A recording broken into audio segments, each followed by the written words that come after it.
Prosecutors calling R. Kelly a sex crimes predator who used his fame to target young boys and girls. Opening statements got underway today in his trial in Brooklyn federal court. All right, the R&B singer accused of sex trafficking and racketeering.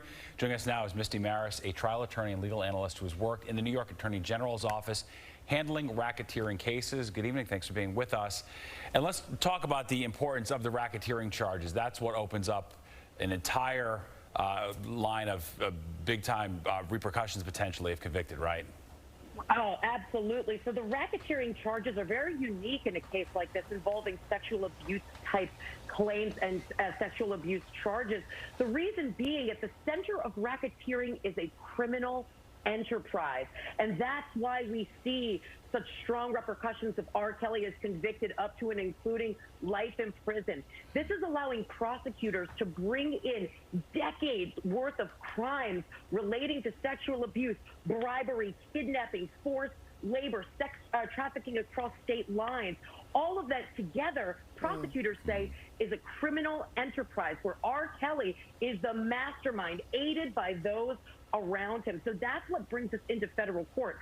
And that's why we see these very, very serious charges, including 14 underlying charges that make up that racketeering case. So also, Misty, I'm just wondering, with the rise of the Me Too trials that we've seen, I'm thinking of Harvey Weinstein and how that opened up a whole nother dimension, and they're taken much more seriously now, right? Oh, you make a great point, and something that we're going to see at this trial, much like we saw in Harvey Weinstein, although the charges differ, multiple alleged victims coming forward and testifying. We know that that was a huge factor in the jury's determination of guilt for Harvey Weinstein. They didn't hear from one victim. They didn't hear from two victims. They heard from multiple victims.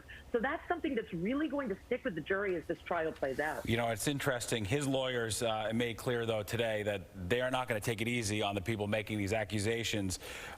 They were fans that came to Mr. Kelly. That did not mean he was running a monumental enterprise. Be wary of their motives, etc. They're going to face a tough time on the stand, aren't they, the accusers?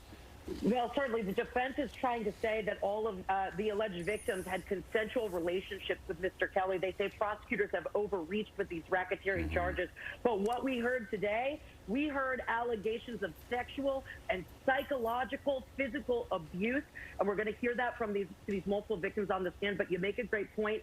The defense attorney has definitely laid the framework to really go strong on those cross-examinations. I thought it was also interesting, the selection of the jury in this trial versus the 2008 jury, because I know that the judge had pressed the prospective jurors on their ability to absorb testimony on sexual activity between people of the same sex. And I don't remember that being so much a part of the 2008 trial.